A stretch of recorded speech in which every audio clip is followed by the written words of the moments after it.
ਤੁਹਾਡੇ अंदर अपने किसानां दे जोशो जनून नूं देख के इंज लगता है जिवें उद्दम सिंह, करतार सिंह, राजगुरु सुखदेव भगत सिंह दी रूह पंजाब के सीने विच इनकलाब बन के तड़क रही हो।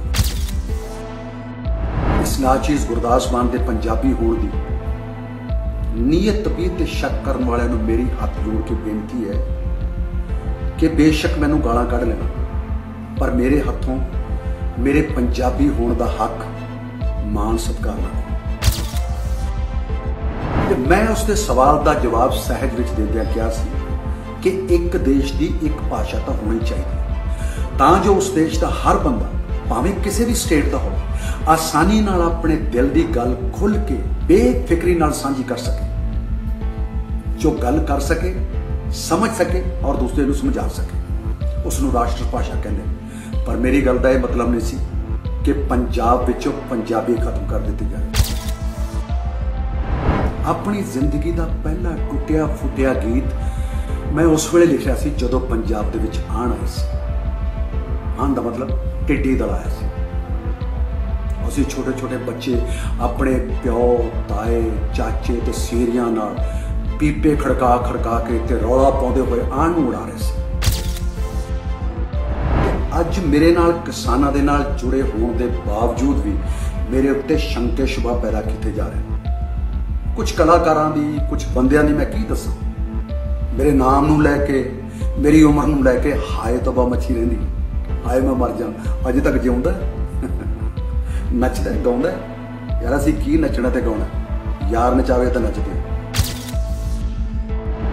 मोदी सरकार वालों पास किए काले बिला ते किसान ते केंद्र सरकार वालों बहस जारी है, जिससे फैसला होना अजे बाकी है।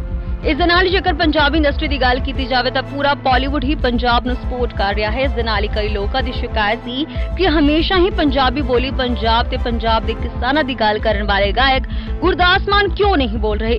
पर हाल ही विच गायक गुरदास मान ने अपने सोशल अकाउंट की वीडियो साझी की है, जिस विच अपने नाल ते पंजाब नाल जुड़े हर मुद्दे ते बोलते हुए दिखाई दे रहे ने। वीडियो की है, आओ वेखदे आ। प्यारे दोस्तों, प्यार भरे सत श्री अकाल।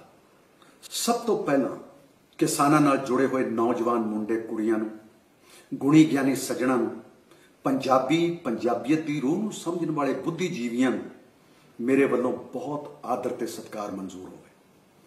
तुहाडे अंदर अपने किसानां दे जोशो जनून नूं देख के इंज लगता है जिवें उद्दम सिंह, करतार सिंह, राजगुरु सुखदेव भगत सिंह की रूह पंजाब के सीने विच इनकलाब बन के तड़क रही होवे। शाबाश ऐसी सोच के मालकां।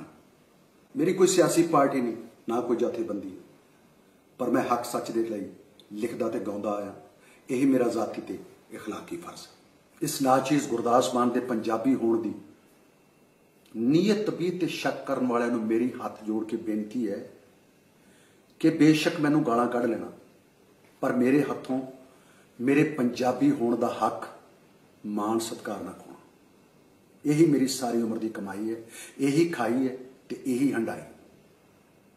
बस एक छोटी जी गल जो गलती नहीं सी मगर गलत बना देती। किसी इंटरव्यू दे विच मैथों सवाल पूछा गया कि हिंदी भाषा नूं लैके पंजाब विच जो काटो कड़मस चल रहा है, इहदे बारे तुहाडा की ख्याल है। ते मैं उसके सवाल का जवाब सहज विच देंदियां कहा सी कि एक देश की एक भाषा तो होनी चाहिए तां जो उस देश का हर बंदा भावें किसी भी स्टेट का हो आसानी नाल अपने दिल की गल खुल के बेफिक्री नाल साझी कर सके, जो गल कर सके, समझ सके और दूसरे को समझा सके, उसनूं राष्ट्र भाषा कहते हैं। पर मेरी गल का यह मतलब नहीं सी कि पंजाब विचों पंजाबी खत्म कर दी जाए। पंजाबीए तुसीं आप सोचो, पंजाबीए जुबाने नहीं रकाने मेरे देश दिए लिखण ते गाउण वाला की ये गल कर सकता है। खैर कोई गल नहीं, माड़े चंगे दिन हर बंदे नूं देखने पैंदे ने और इम्तिहान हर बंदे की जिंदगी विच आउंदे ने। अपनी जिंदगी का पहला टुटिया फुटिया गीत मैं उस वेले लिखिया सी जदों पंजाब दे विच आण आई सी। आण दा मतलब टिड्डी दल आया सी। असीं छोटे छोटे बच्चे अपने प्यो, ताए, चाचे ते सीरियां नाल पीपे खड़का खड़का के ते रौला पाउंदे होए आण नूं उड़ा रहे सी। उस वेले उस घटना तो प्रेरित होकर मेरी कलम दवात वाली कलम चो ਇਹ ਗੀਤ ਨਿਕਲਿਆ ਸੀ ਕਿ ਪੀਪਾ ਚੱਕ ਕੇ ਤੁਰੀ ਕਿਰਸਾਨਾ ਨਰਮੇ ਨੂੰ ਖਾ ਗਈ ਆਣਵੇ। ਪੀਪਾ ਚੱਕ ਕੇ ਤੁਰੀ ਕਿਰਸਾਨਾ ਨਰਮੇ ਨੂੰ ਖਾ ਗਈ ਆਣਵੇ।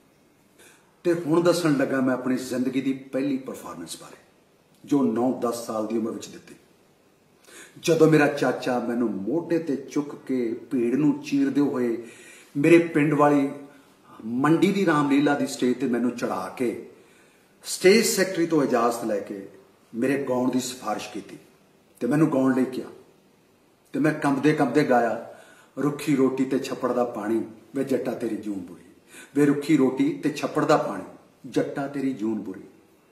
ਉਸ ਤੋਂ ਬਾਅਦ ਜਵਾਨ ਹੋਏ, ਵੱਡੇ ਹੋਏ ਔਰ ਗੀਤਾਂ ਦੀ ਰਿਕਾਰਡਿੰਗ ਸ਼ੁਰੂ ਹੋਈ।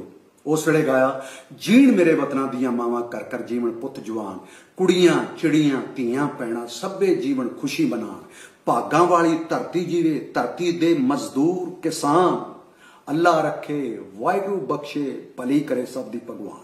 ਮੇਰਾ ਦੇਸ਼ ਮੇਰੇ ਦਿਲਦਾਰਾਂ ਦਾ, ਰਿਸ਼ੀਆਂ ਮੁਨੀਆਂ ਅਵਤਾਰਾਂ ਦਾ। ਤੁਸੀਂ ਹੁਣ ਦੱਸੋ, ਮੈਂ ਬਚਪਨ ਤੋਂ ਲੈ ਕੇ ਹੁਣ ਤੱਕ ਕਿਸਾਨ ਨੂੰ ਕਿੱਥੇ ਭੁੱਲੇ?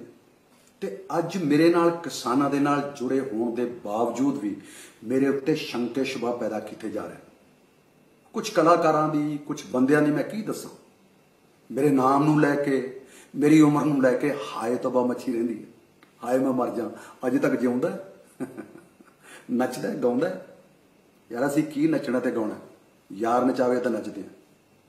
ਪਰ ਇੱਕ ਗੱਲ ਦੱਸਣ ਲੱਗਾ, ਬੇਸ਼ੱਕ ਮੈਂ ਸੋਸ਼ਲ ਮੀਡੀਆ ਦੇ ਉੱਤੇ ਜ਼ਿਆਦਾ ਐਕਟਿਵ ਨਹੀਂ ਹੈ, ਪਰ ਇਸ ਦਾ ਮਤਲਬ ਨਹੀਂ ਹੈ ਕਿ ਮੈਂ ਕਿਸਾਨਾਂ ਨਾਲ ਜੁੜਿਆ ਨਹੀਂ। ਇੱਕ ਲਾਈਨ ਵਿੱਚ ਕਹੀ ਹੋਈ ਗੱਲ ਜੇ ਕਿਸੇ ਦੇ ਸਮਝ ਨਹੀਂ ਆਈ ਤੇ ਪੂਰੀ ਕਿਤਾਬ ਲਿਖ ਕੇ ਵੀ ਸਮਝ ਨਹੀਂ ਆਉਣੀ। ਗੁਰੂ ਨਾਨਕ ਪਾਤਸ਼ਾਹ ਜੀ ਬਾਣੀ ਦਾ ਜਿਹਨੂੰ ਇੱਕ ਓਂਕਾਰ ਸਮਝ ਨਹੀਂ ਆਇਆ, ਉਹਨੂੰ ਗੁਰੂ ਗ੍ਰੰਥ ਸਾਹਿਬ ਦੀ ਬਾਣੀ ਸਮਝ ਨਹੀਂ ਆਣੀ। ਬਹੁਤਾ ਬੋਲਣੇ ਦਾ ਕੋਈ ਨਫਾ ਨਹੀਂ। ਅਸੀਂ ਨੇੜਿਓਂ ਗੱਲ ਮੁਕਾਵਣੀ ਹੈ, ਵਾਰੇ ਸ਼ਾਹ ਮੀਆਂ ਗੱਲ ਉਹ ਕਰੀਏ ਜਿਹੜੀ ਕੰਮ ਕਿਆਮਤ ਤੇ ਆਉਣੀ। ਬਾਕੀ ਰਹੀ ਕਿਸਾਨਾਂ ਦੇ ਅੰਦੋਲਨ ਦੀ ਗੱਲ। ਸਾਰੀ ਦੁਨੀਆ ਨੂੰ ਅੰਨ ਦੇਣ ਵਾਲਾ ਅੰਨਦਾਤਾ ਅੱਜ ਦਿਨ ਰਾਤ ਬੇਗਾਨੀਆਂ ਜੂਹਾਂ, ਬੇਗਾਨੀਆਂ ਸੜਕਾਂ, ਇੱਕੋ ਹੀ ਦੇਸ਼ ਦੀ ਨਾਲ ਲੱਗਦੀ ਸਟੇਟ ਵਿੱਚੋਂ ਲੰਘਦਿਆਂ ਪੁਲਿਸ ਦੀਆਂ ਮਾਰਾਂ, ਪਾਣੀ ਦੀਆਂ ਤੇਜ਼ ਬੁਛਾਰਾਂ ਤੇ ਸਾਰੀ ਰਾਤ ਧੱਕੇ ਧੋੜੇ ਖਾ ਕੇ ਦਿੱਲੀ ਦੇ ਜੰਤਰ ਮੰਤਰ ਤੱਕ ਪਹੁੰਚਣ ਦੀ ਫਿਰਾਕ ਵਿੱਚ ਲੱਗਾ ਹੋਇਆ ਕਿਸਾਨ ਕਿ ਸਾਡੀ ਗੱਲ ਸਰਕਾਰ ਤੱਕ ਪਹੁੰਚੇ। ਸੱਟਾਂ ਫੇਟਾਂ ਖਾ ਕੇ ਵੀ ਫਰੋਖ ਦਿਲੀ ਦੀ ਗੱਲ ਦੇਖੋ ਕਿ ਜਿਹੜੀ ਪੁਲਿਸ ਦੇ ਡੰਡੇ ਖਾ ਰਿਹਾ ਹੈ, ਉਸੇ ਪੁਲਿਸ ਨੂੰ ਨਾਲ ਬਿਠਾ ਕੇ ਰੋਟੀ ਖਵਾ ਰਿਹਾ ਤੇ ਪ੍ਰੋਟੈਸਟ ਵੀ ਕਰ ਰਿਹਾ, ਉਹ ਵੀ ਸ਼ਾਂਤੀਪੂਰਵਕ। ਕਿਸੇ ਉਰਦੂ ਦੀ ਸ਼ਾਇਰਾ ਨੇ ਕਮਾਲ ਲਿਖਿਆ कि खुद धूप में बैठा है छांव के पेड़ लगाने वाला। ते हुण रही सरकार की गल।